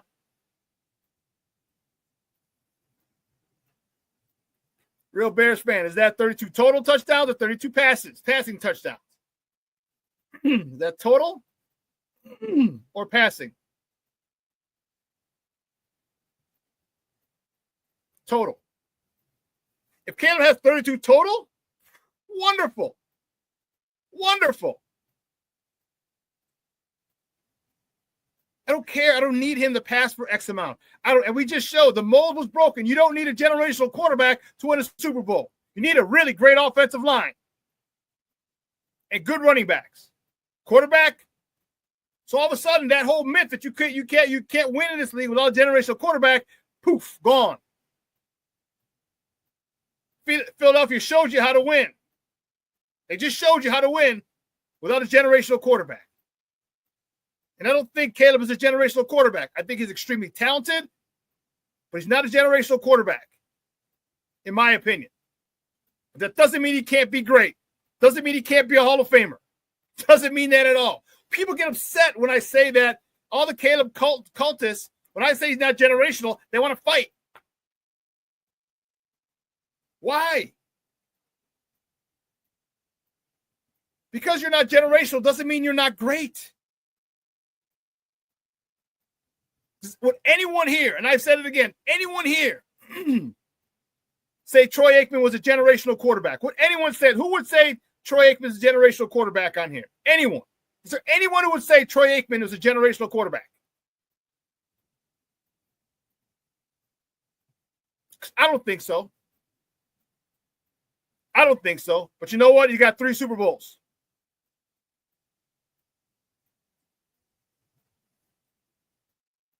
Shorty, I can agree with you on that one. Okay. I can agree with you on that. He's generational to the Bears. Yes.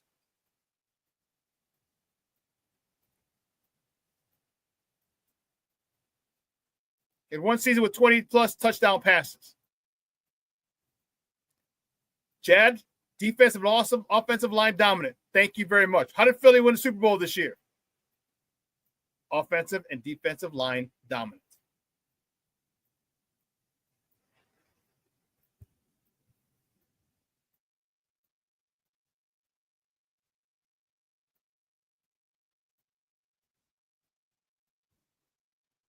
So that's where, and this is why I wanted Ryan Poles gone. For so long, I wanted him gone. No. You neglected the offensive line. You neglected the defensive line. Say that 5 times real fast. Neglected the offensive and defensive line. And you're a former offensive lineman. You should know this. This is why I can't, when people say things, it bugs me when people who don't know football talk football and act as if they know football. Because I said it last year, I said it earlier, I'm like, if this conversation was had, if Lamar Jackson had beat Patrick Mahomes last year,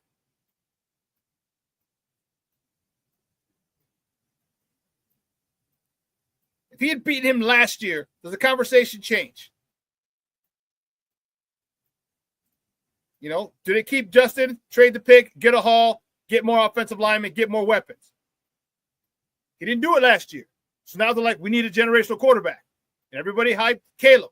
And please, don't get me wrong. I don't think Caleb sucks by any stretch. I don't think he sucks at all. He's got things to work on. I don't think he sucks. He can be a great quarterback. And I applaud him for his resiliency this year. But I don't know how much he had to, or he contributed to the dysfunction in there. That's another story for another day. But I digress. I think Caleb can be a great quarterback, maybe even a Hall of Fame quarterback if you get him the right pieces. We have the right coach. Now just give him the pieces and the defense.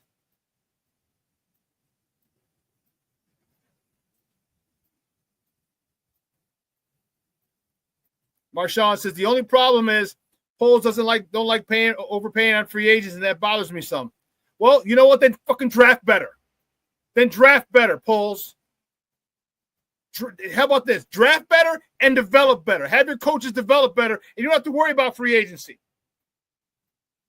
One or two guys here or there is all you're going to need. Draft better and develop better. That's the issue. Because you've shown you haven't developed shit.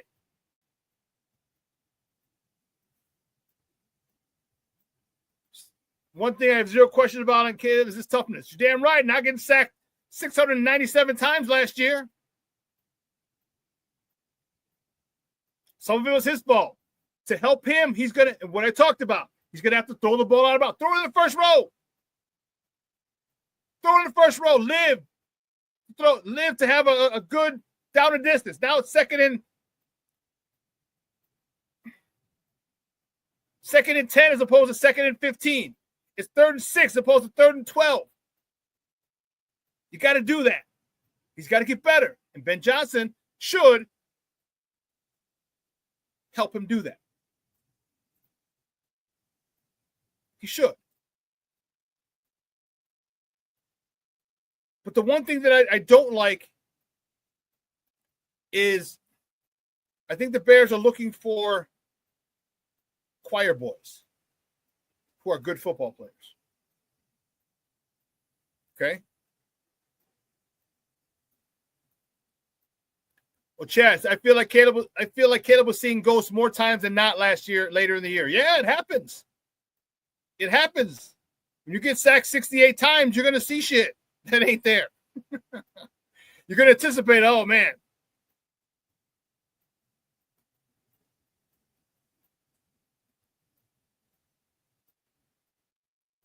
I don't think he's going to have that problem this year. He's going to toss that mug in the second. Yeah, he's going to. Or here's a crazy idea. Run. That's the one thing that I don't understand about Caleb. And this is the thing that bothers me. Everyone's like, well, he runs, he buys time, he runs the pass. Look, shut the hell up with your stupid shit. If you got 8 yards and you need 3rd and 6, run the goddamn ball, slide. Simple. But when you sit there and hold and I gotta pass. Guess what?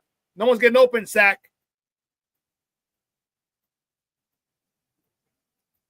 Football is not a difficult game. The object of the game is to move the chains. Period. End of story. Move the chains. You stop moving the chains, it's a touchdown. End of story. Now let's go move the chains again. Next drop. And you move the chains, however, you have to move the chains. And Caleb was doing a shitty job of running. And everyone talked about, oh, he runs the pass, he keeps his head downfield. No, so do most quarterbacks. And many quarterbacks will run for the first down, slide, and it's much better 2nd and 10 or 1st and 10 now. We just move the chains. defense is pissed because they had everyone covered and you still got a first down. Emotionally, it's taxing. Psychologically, it's taxing on a defense. When you have everyone covered and a quarterback sprints for a first down and you can't get off the field. This is what I'm talking about. So when everyone says, well, he runs to pass, run to get the first down. Get the first down. I understand people want the long, sexy, 35, 40, 50-yard bombs. If they're there, take them. If they're not, don't. If they're not, take the first down, period.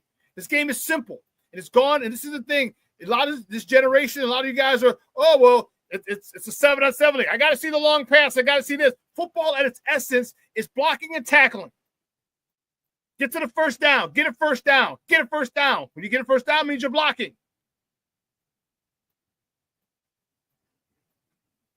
So don't give me this nonsense about, well, he's got to throw for this many yards. I want him to keep, he's buying time. Don't buy time. You step up, your reads are there. First read's there, second read there, third read there. No, step up. And if when you're stepping up, you still see anyone breaking, run. Run and slide. I'm not asking you to be Justin Fields and run 60 yards for a touchdown, 80 yards for a touchdown. That's not your thing. Your thing is you have athletic ability to move the chains, get a first down. You have that ability. Use it. The longer you hold on to the ball and dance and twirl and spin, guess what? Defensive linemen are going to get your ass. Like they did 68 times last year. I couldn't agree with you more. I think Justin's here. Two things Caleb and Justin had in common. Both had several comeback wins denied by shitty coaching. I think Caleb had shitty coaching, and I think Justin has shitty players.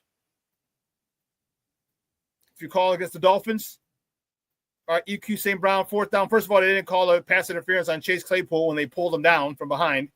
Should have been a horse collar and pass interference. Then the next play on fourth down, EQ St. Brown has the first down. The ball goes right through his hands. Darnell Mooney bobbled the ball when they're playing the Washington Commanders. Bobbled the ball, caught the ball in the end zone, bobbled it, gets pushed out of the end zone.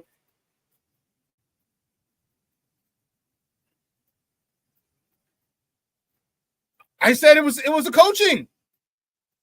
What are you talking about? I said there was no slight at Caleb at all. I said I think Caleb's wins were due to bad coaching. I didn't say it was due to him. I'm not coming at him like that, Cornelius. No. I'm not coming at him. Again, I don't hate Caleb.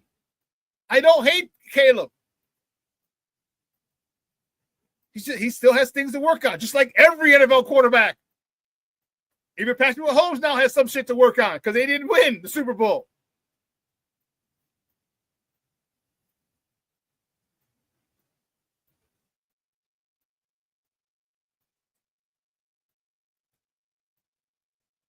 Shorty says Justin has 6 goal line TDs denied by shitty coaching on the Eberflus. Yeah, I don't disagree with that. And yes. Coaching matters. It does. It does, big time. And that's the one thing that we fail to account for in all these situations. You can get the right guy in the wrong system. You can get the right guy not being coached properly. You can get the right guy with a coordinator who doesn't know how to maximize his talents. And the guy doesn't suck.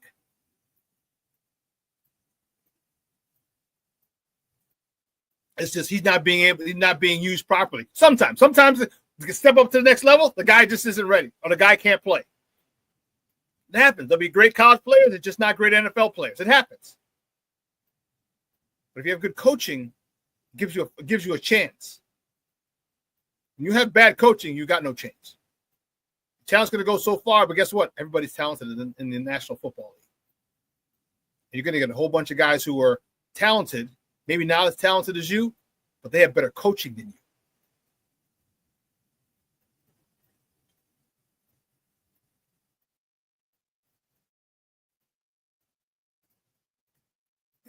In life, Mashawn, in life, coaching matters always in all sports. In life, that's why people always tell you to get mentors. In life.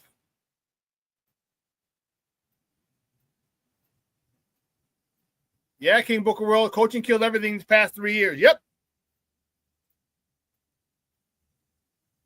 Coaching and poor personnel decisions.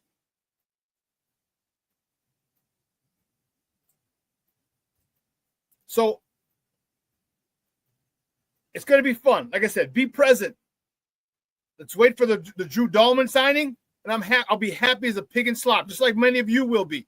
Many of Bears Nation will. Most of Bears Nation will be.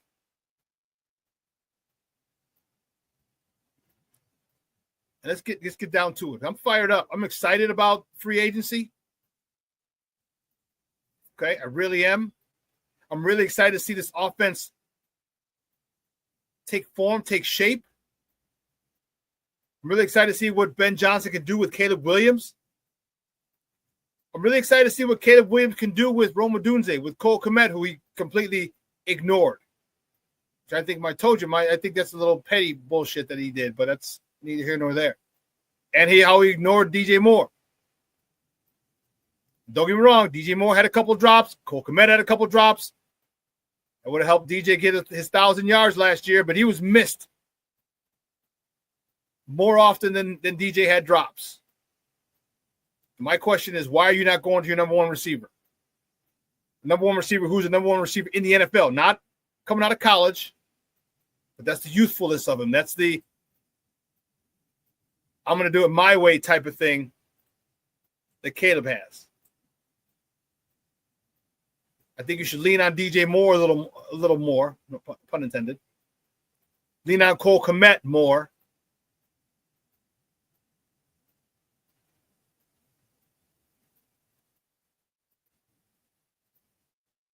It is. Chad says, funny, polls came from KC around that group. Weird he can't evaluate talent very well. Yeah. And this goes to show sometimes you can't. You be around people who can do it. But it's not an easy thing.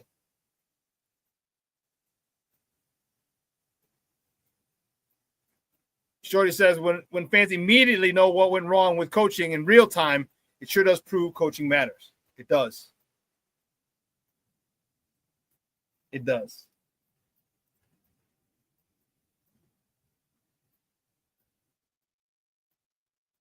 As far as the running backs, I don't think there's any way we can get Omarion Hampton from North Carolina.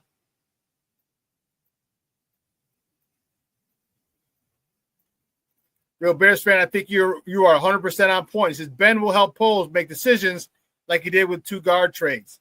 Well, I want the picks for Cunningham. We all want the picks for Cunningham. We were like, get the hell out of here. 2 third-round picks, one this year, one next year. But if you remember in his press conference, his opening presser, he made a point to say, I'm going to be I can't wait to work with Ryan Poles in building or acquiring this talent, which means I'm going to be with his ass in the draft. I'm going to give him some suggestions. Cornelius Quinshawn Judkins would do just fine. Yes, he would. Mashawn, legal tampering period begins in 5 minutes. Yes, it does. Or less than that now. So sit back, relax, and enjoy this ride. It's going to be fun. You might hear a couple more huge numbers, huge contracts, and that's okay. No Dahlman yet, Real Bears fan. No, not yet.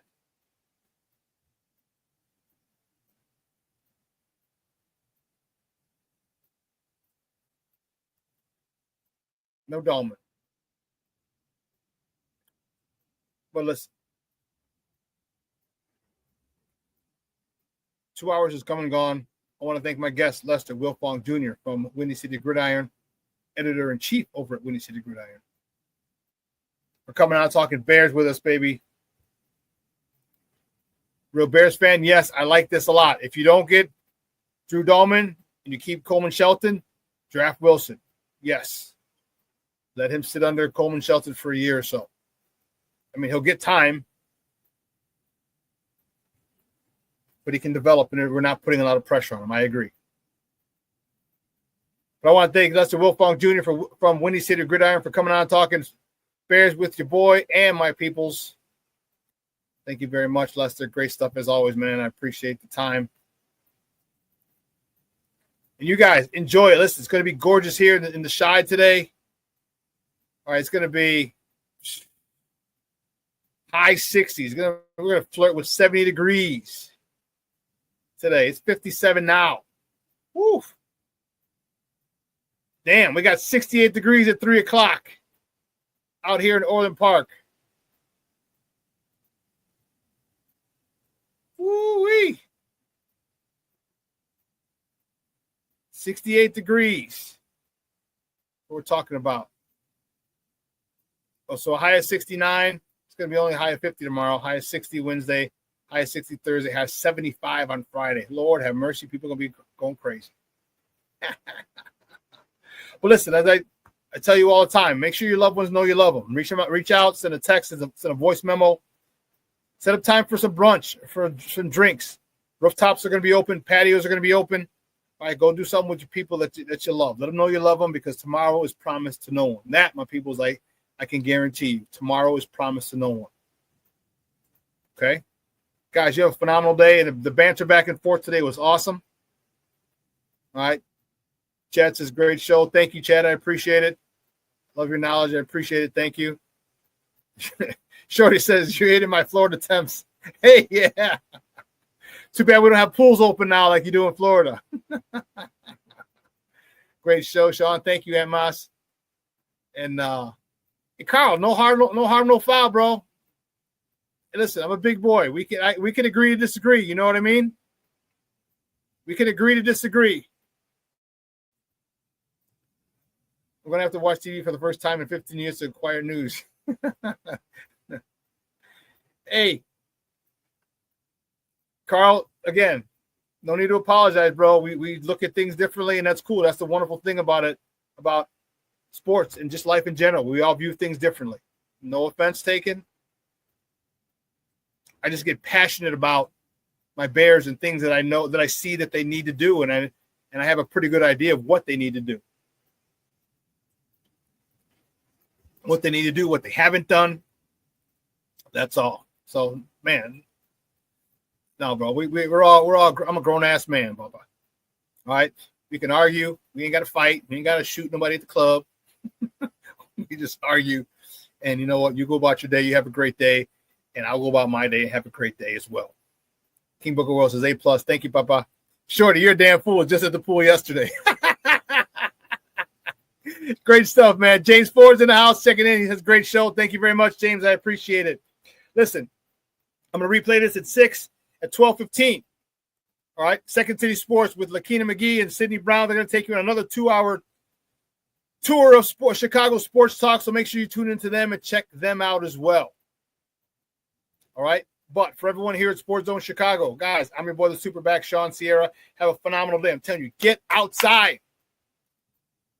Get outside, even if it's just for a walk, or just walk to the corner. Go to the bodega. Go to the corner store. Walk somewhere. If you live walking in your little subdivision, just take a nice walk out there. Enjoy it. Let your loved ones know you love them, because tomorrow is promised to no one. All right. So from everyone here at Sports Zone Chicago, guys, I'm your boy, the SuperBack, Shawn Sierra. You guys have a phenomenal day. I will see you on Wednesday. Your boy is out.